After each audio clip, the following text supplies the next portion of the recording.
Welcome to another QBO video. Today we're going to be looking at purchase orders. More specifically, we're going to look at how to create a purchase order, how to view open purchase orders in our report list, and finally how to create a bill and apply it against an open purchase order. So let's get into it. I'm going to open up my QuickBooks webpage and my Google Chrome. First thing we're going to want to make sure is that we actually have purchase orders activated. So to do that, we hit the gear button up here on the top. We go to the accounts and settings. Once that's open up, we go on the expenses tab and we make sure that this section here where it says purchase orders is on. It's already on. If it's not, we can hit the little pencil and make sure that that's ticked. So we're good to go. First item on the agenda is going to be to create a PO. I'm going to go back to my QuickBooks file. And before I even create that PO, I'm going to want to make sure that I have some kind of item list already set up. So I'm using a fictitious company file. It's a sample file from QuickBooks. It's called Hockey Training Company. And if I go in my lists by hitting the gear button, then I go to lists column, products and services. I can see I already have a bunch of items set up. Some of them are services, some of them are inventory. And in the quantity on hand column, I can see how many we have of quantity of each of those items.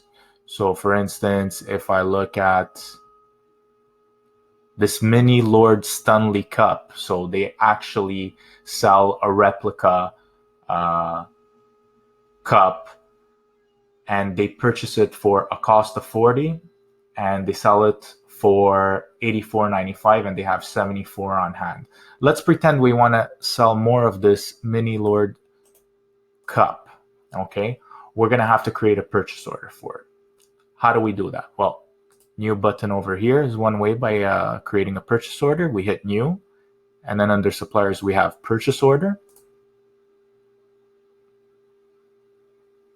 And that's going to open up the purchase order template. And let's pretend we order it from Fisher Supplies, right?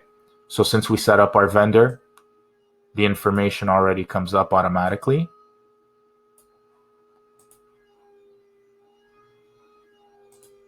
And we're going to want to select our Actually, I don't want to copy paste it. Mini Lord Cup right here. And let's just say we want to order, look at that. It tells us how many we have on hand, right? Let's just say we want to make sure we have 90 of those on hand. So we'll enter 16. We want to have 90 on hand, so we'll order 16 of those. The rate is 40. And we know this is going to cost us $6.40 plus whatever tax. We'll forget about class tracking. That could be another video for the future. And I'm using some funny dates, which is fine. Let's pretend we're on December 25th, December 31st, the year 2025. And that's because this company has information relating to that year. And of course, the email, if we're going to be sending this purchase order by email. So we can just save and close at this point because we've created our purchase order.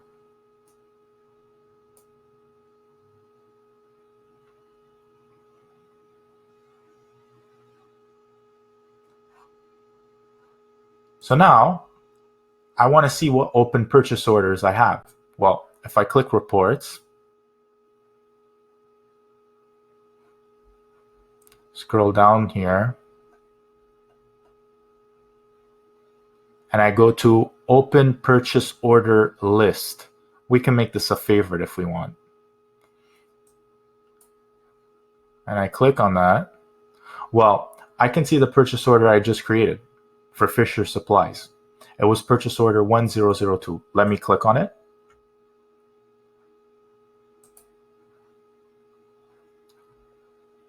This is the purchase order we just created.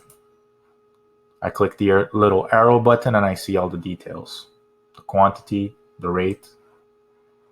X that. I'm back on my list and I only have 2 open purchase orders.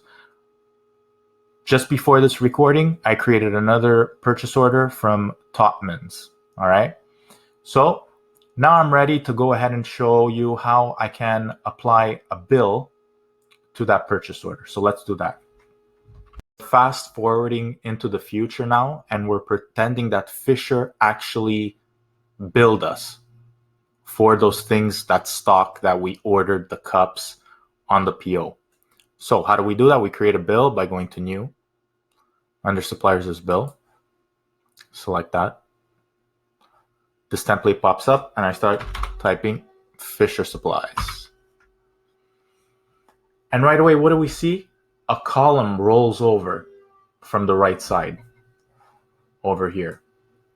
And that was our purchase order. If we click open, it'll kick us out of the screen and it'll make us see the purchase order, which we don't want to do, but I'll do right now. Do you want to leave without saving? Like say yes. We'll have to redo it, but it's fine. So this was the very same purchase order, right? So now I got to redo my bill, go back.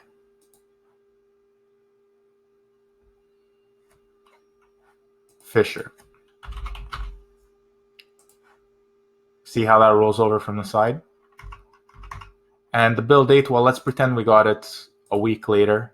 So we got it January 7th, 2026. We're going into the future, but that's fine. And the due date is whenever the bill is due, right? And we're going to add the whole thing. So just click add.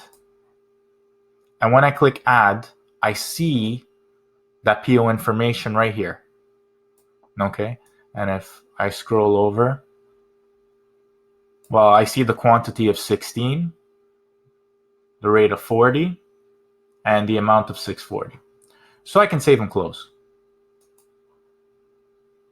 The transaction has one. The classes will not worry about, like I said previously, could be another video. So we don't care about the class tracking for now. I'll just hit yes. And that's saved. So now if I refresh, you see, it just refreshed my report. I'm back in my report and I only see 101 Topman. Again, we were able to get to this report by going in our reports. Now I put it in my favorites, open purchase order list. And the only item I see now is that initial PO that I created before I had the recording going. So now let's pretend that the last thing I want to show you is partial, receiving or being billed for a partial amounts of a PO, meaning that for some odd reason, the supplier wasn't able to send your full PO items that you requested because of back order. So that's exactly what we're going to see. And let's just take a look at that purchase order that I created. Well, I requested a quantity of 5 of mini replica Kitchener blades. So let's pretend we only received 2 of those, or we only got billed for 2 of those. Same premise, new, hit bill.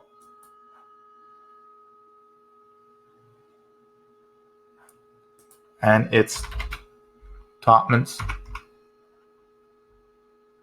Bill date.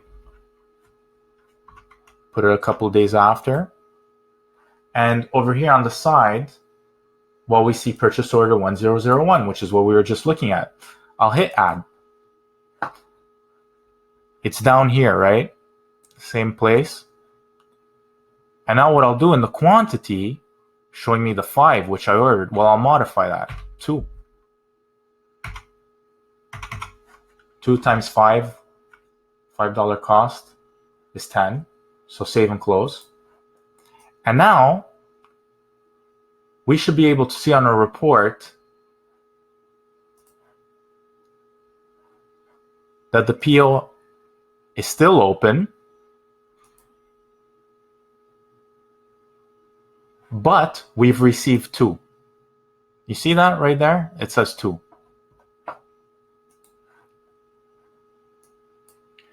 And that's basically how we create purchase orders. We create bills and apply them against purchase orders, and also apply them partially. I hope you found this video useful. Please don't forget to like and subscribe.